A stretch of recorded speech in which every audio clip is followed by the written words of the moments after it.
hard for the mothers and sisters who stay at home, she added sorrowfully.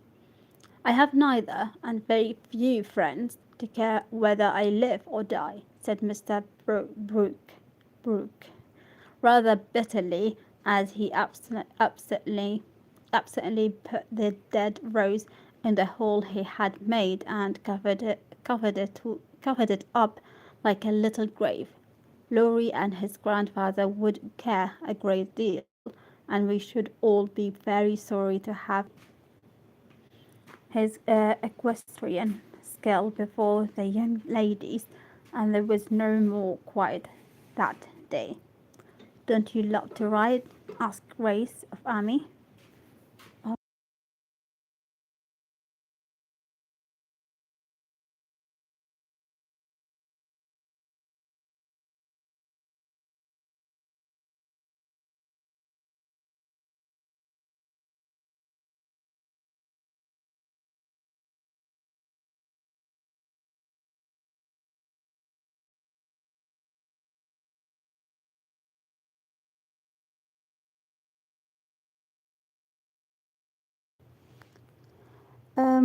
Lumbering up to display his equestrian skill before the young ladies, and there was no more quiet that day. Um, don't you love to ride? Asked Grace of Amy, as they stood resting after a race around the field with the others, led by Ned. I dote upon it. I dote upon it. My sister Meg used to ride when Papa was rich, but we don't. Okay, I'm out of breath. We don't keep any horses now, except Ellen Tree, added Amy, laughing. Tell me about Ellen Tree. Is it a donkey? Asked Grace curiously. Why, you see, Joe is crazy about horses, and so am I. But we've only got an old side saddle and no horse. But in our garden is an apple tree that has a nice low branch. So Joe put the saddle on it, fixed some reins on the part that turns up, and we bounce away on Ellen Tree whenever we like. How funny, laughed Grace. I have a pony at home and ride nearly every day in the park with Fred and Kate. It's very nice, for my friends go too, and the row is full of ladies and gentlemen. Dear, how charming. I hope I shall go abroad some day, but I'd rather go to Rome than the Row, said Amy, who had not the remotest idea what the Row was, and wouldn't have asked for the world. Frank, sitting just behind the little girls, heard what they were saying and pushed his crutch away from him with an impatient gesture as he watched Beth, who was collecting the scattered author cards, looked up and said in her shy yet friendly way, I'm afraid you are tired. Can I do anything for you? Talk to me, please. It is dull sitting by myself, answered Frank, who had evidently been used to being made much of at home. If he asked her to deliver a Latin oration, it would not have seemed a more impossible task to bashful Beth, but there was no place to run to, no Joe to hide behind now, and the poor boy looked so wistfully at her that she bravely resolved to try. What do you like to talk about? She asked, fumbling over the cards and dropping half as she tried to tie them up. Well, I like to hear about cricket and boating and hunting, said Frank, who had not yet learned to suit his amusements to his strength. My heart, whatever shall I do? I don't know anything about them, thought Beth, and forgetting the boy's misfortune and her flurry, she said, hoping to make him talk. I never saw any hunting, but I suppose you know all about it. I did once, but I can never hunt again, for I got hurt leaping a confounded barred gate. So there are no more horses and hounds. Oh, hounds for me. What is this hounds? Said Frank with a sigh that made Beth hate herself for her innocent blunder. You dear are much prettier than our ugly buffaloes, she said, turning to the prayers, prayers, prayers for help, and feeling glad that she had read one of the boys' books in which Joe delighted. Buffaloes proved soothing and satisfactory, and in her eagerness to amuse another, Beth forgot herself and was quite unconscious of her sister's surprise and delight at the unusual spectacle of Beth talking away to one of the dreadful boys against whom she had begged protection. Bless her heart, she pities him, so is good him. She is good to him, said Joe, beaming at her from the croquet ground. I always said she was a little saint, added Meg, as if there could be no further doubt about it. I haven't heard Frank laugh so much for ever so long, said Grace to Amy, as they sat discussing dolls and making it fastidious. Amy, well pleased at Beth's success. She meant meeting, but as Grace didn't know the exact meaning of either word, fastidious sounded well and made a good impression. An impromptu, an impromptu circus, folks and geese, and an amicable, oh wow, amicable game of croquet. Finished the afternoon at sunset. That tent was struck, hampers packed, wickets pulled up, boats loaded, and the whole party floated down the river, singing at the tops of their voices. Ned, getting sentimental, warbled a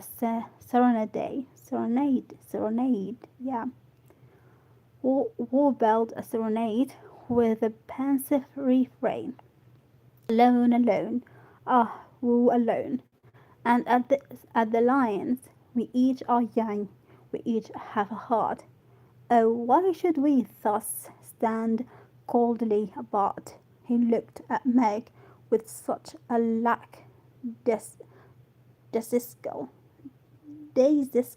daisical, I think, lack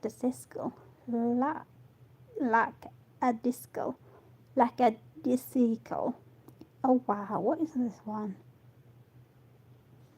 Expression that she laughed outright and spoiled his song.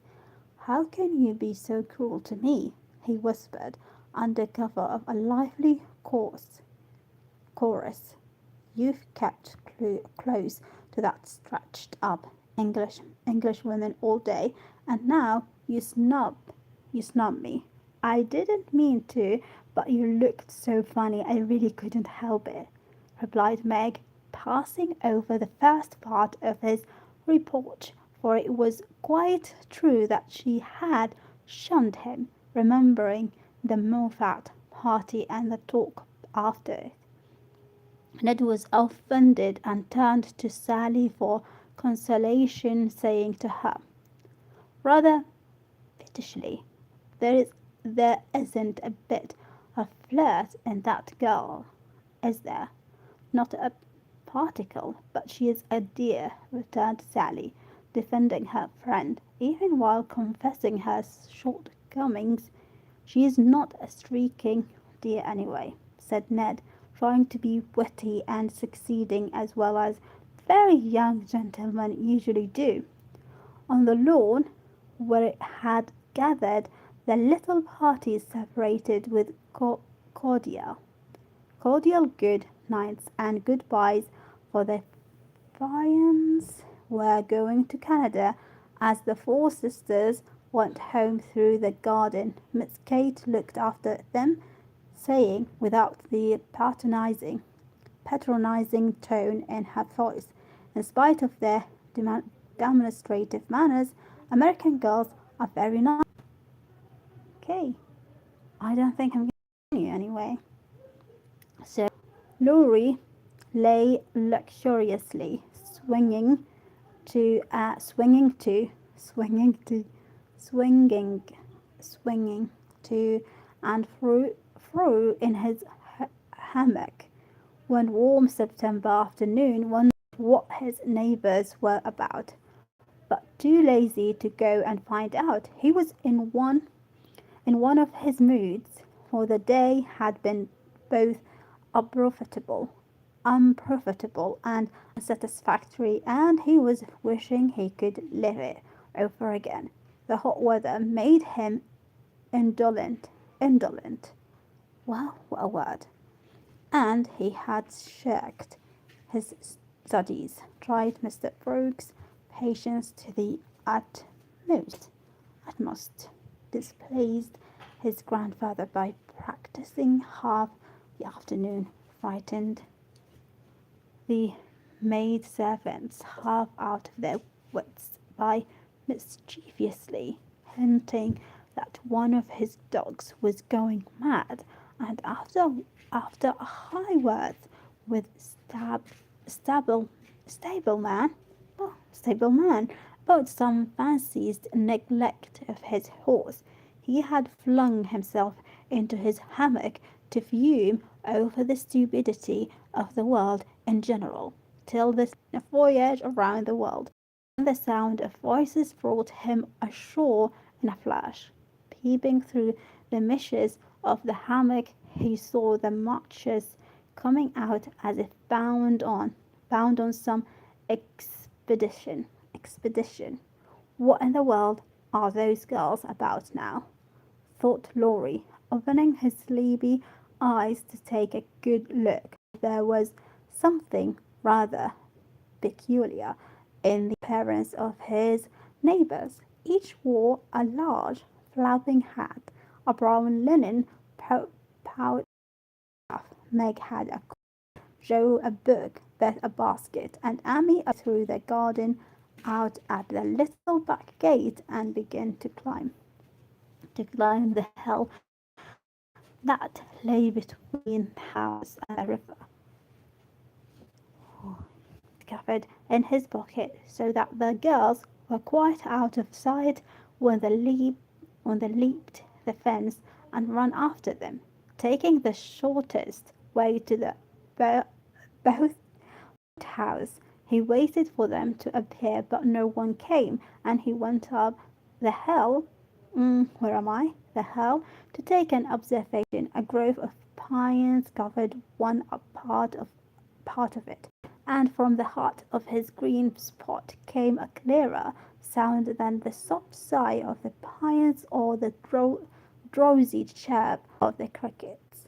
Here is a landscape, thought Laurie, peeping through the bushes and looking wide awake and good-natured already. It was rather a pretty little picture, for the sisters sat together in the shady nook, with sun and shadow flickering over them, the aromatic wind lifting their hair and cooling their hot cheeks, and all the little wood people going on with their affairs, as if these were no strangers, but old friends. Meg sat upon her cushion, sewing daintily with her white hands, and looking as fresh and as sweet as a rose in her pink dress among the green, but was sorting the cones that lay thick under the hemlock nearby, for she made pretty things of them, Amy was sketching a group of ferns, and Jo was knitting as she read aloud.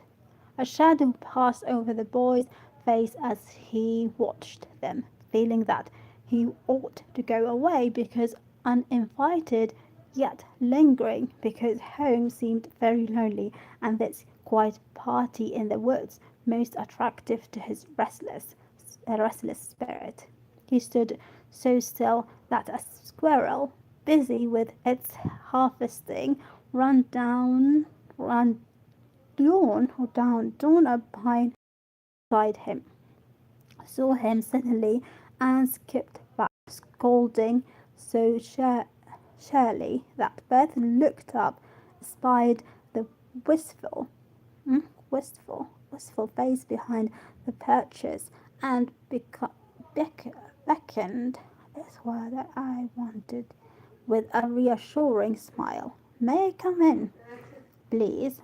Or shall I be a brother? Advancing slowly.